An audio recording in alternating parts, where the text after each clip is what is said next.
Olá, meus amigos. Hoje é dia 22 de janeiro de 2018, portanto, exatos 20 anos após a vigência do nosso Código de Trânsito Brasileiro. A nossa Lei 9.513, o nosso quarto Código de Trânsito, é do dia 23 de setembro de 1997 e, conforme consta em seu artigo 340, 120 dias após a sua publicação, ela entrou em vigor. Portanto, dia 22 de janeiro de 1998, teve vigência o nosso Código de Trânsito Brasileiro, que passou a ter seu nome a partir de então. Antes, os três primeiros códigos, os dois lá de 1941 e a Lei 5.108 de 66, eram os Códigos Nacionais de Trânsito. Portanto, 20 anos. E sabem que ao longo desses 20 anos nós já tivemos 34 leis alterando o nosso CTB? Sabem que hoje, nós tivemos a publicação da última resolução, da resolução do número 721, então são 721 resoluções normatizando, regulamentando artigos do nosso Código de Trânsito Brasileiro, afora deliberações, que já passaram de 160 deliberações, que também regulam as questões de trânsito. Até nós temos, falando em deliberação, uma muito palpitante, a deliberação 163, lá de novembro de 2017, que trata da questão da suspensão e da cassação do direito de dirigir, e que nós aguardamos para logo, a resolução do Conselho Nacional de Trânsito, porque tem que ampliar e tem que corrigir algumas questões que ali ainda estão pendentes. Pois bem, mas retornando ao nosso Código de Trânsito Brasileiro, quando nós estudamos a legislação, nós vamos encontrar alguns artigos que foram vetados. Se está escrito que foi vetado, significa que ele nunca existiu enquanto lei. Um exemplo disso é o artigo 56, lá nas normas gerais de circulação e de conduta. Ele existia enquanto projeto de lei, mas quando foi sancionado pelo presidente, à época, o presidente Fernando Henrique Cardoso, ele foi vetado, ele não chegou a existir. Nós vamos ter outros artigos que foram revogado por lei posterior, por uma dessas 34 leis. Nós teremos outras dezenas de artigos que tiveram a sua alteração alterada por uma lei. E nós teremos o acréscimo de outros artigos, como é o caso lá no artigo 76, nós temos os artigos 76, A, B, C, D, E, como é o caso do artigo 320, que temos o 320A. Portanto, nós temos uma série de artigos também acrescidos. E, além disso, nós ainda tivemos o acréscimo de 2 capítulos novos ao nosso Código de Trânsito Brasileiro. Nós temos, originariamente, capítulos do 1º ao 20, mais 2 anexos. E a nossa lei hoje tem também do 1º ao 20, mas tem o capítulo 3A e o capítulo 13A. Portanto, a nossa lei tem hoje 22 capítulos.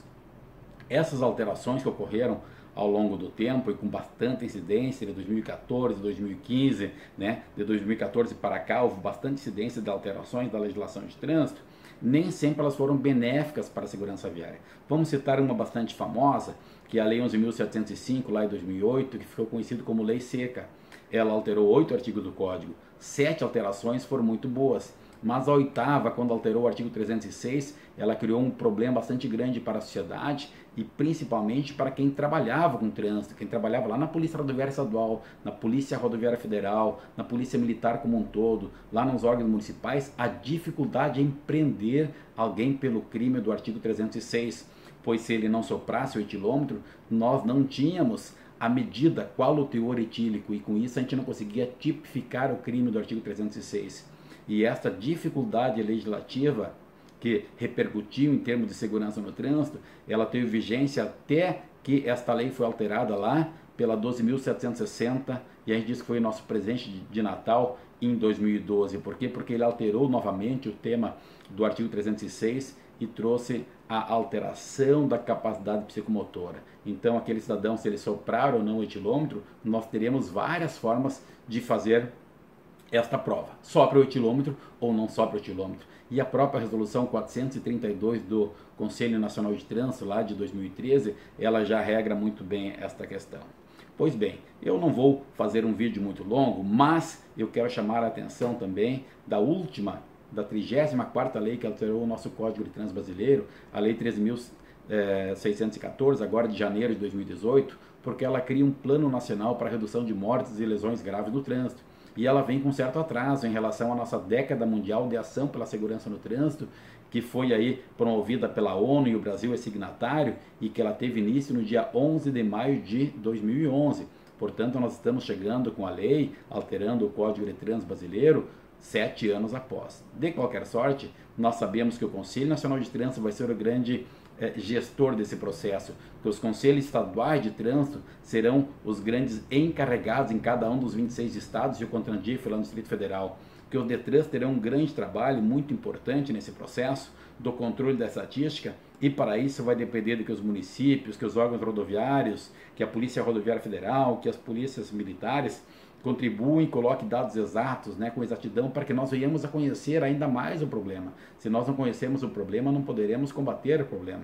A sociedade será chamada por cada um dos seus CETRANs também para contribuir. É importante que nós venhamos a dispor de um tempo para conhecermos a situação em cada um dos nossos estados, porque com aqueles dados sintetizados e mandados ao Conselho Nacional de Trânsito, nós teremos as metas e nós teremos um ranking e um acompanhamento ano a ano, na verdade um acompanhamento até semestral, para que se corrijam os caminhos que estão sendo trilhados no sentido de buscar a melhoria da segurança viária. Portanto, o CONTRAN, os CETRANs, os órgãos executivos terão um grande trabalho.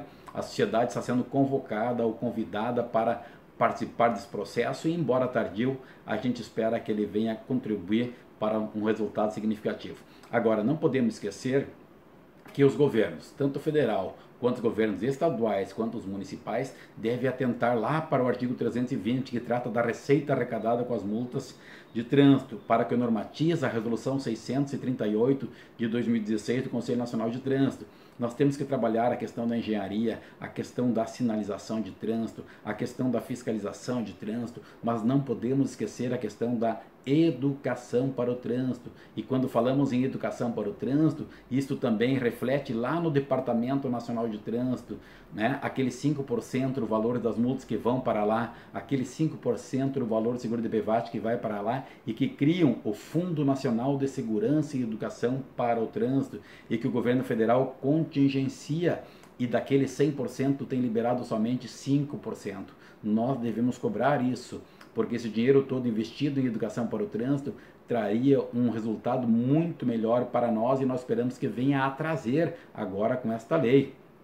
Da mesma forma, nos estados e nos municípios, nós temos lá a resolução então que normatiza onde deve ser empregado. Se nós investirmos, acreditarmos, capacitarmos os nossos servidores para trabalharem também o tema de educação para o trânsito, desde a pré-escola até o nível superior, conforme prevê o nosso Código de Trânsito brasileiro, lá em seu capítulo 6º, quando trata da educação para o trânsito, nós vamos ter sim um trânsito mais tranquilo, mais seguro, logo ali na frente. Portanto, vamos acreditar, vamos apoiar o Plano Nacional de Segurança no Trânsito, visando reduzir o número de mortes, vamos cobrar dos órgãos competentes, de quem detém o poder para liberar os recursos, para que venham a investir adequadamente. E para a gente fazer isso, um responsável em controlar é o Conselho Estadual de Trânsito de cada estado. Nós sabemos que eles têm uma estrutura muito pequena e nós, enquanto sociedade, devemos contribuir, devemos auxiliar. Para isso, o que a gente pode fazer? Em cada um dos nossos municípios, nós podemos olhar, ver se aquilo que está previsto lá no parágrafo 2º do artigo 320 do Código de Trânsito Brasileiro está sendo cumprido. Ou seja, será que agora, no início deste ano de 2018, os órgãos de trânsito já publicarem seus sites, conforme determina a lei, quanto que foi arrecadado em 2017? Onde é que foi investido esse valor das multas de trânsito? Não se quer a multa de trânsito, mas quando ela acontece, depois que acontece todo aquele processo administrativo, ela tem um local vinculado, e o artigo 320 vincula a receita e a despesa das multas de trânsito. E o parágrafo 2º do 320 diz que deve ser publicado anualmente no site do órgão de trânsito. Será que isso está acontecendo em todo o Brasil? Nos ajudem a verificar essa questão. Vamos compartilhar este vídeo, quem achou importante, quem achou interessante, e vamos olhar em cada um dos nossos órgãos de trânsito onde está sendo investido esse recurso. Quanto melhor investido, melhor será o resultado da segurança viária, que é o que nós desejamos. Então, cumprimentos a cada um dos colegas que trabalham com a segurança no trânsito, a cada um que trabalha na fiscalização, na educação para o trânsito, a cada um que integra o órgão do Sistema Nacional de Trânsito, a cada um que, mesmo não integrando, sendo da sociedade civil, como é o meu caso no momento atual, e como é o caso do meu sócio, o professor Josimar Amaral, da Trânsito Brasil de A a Z, a cada um dos amigos que trabalham com o trânsito. Um grande abraço, sigamos unidos, e esta luta haverá de ser vencida pelo bem. Grande abraço, até breve.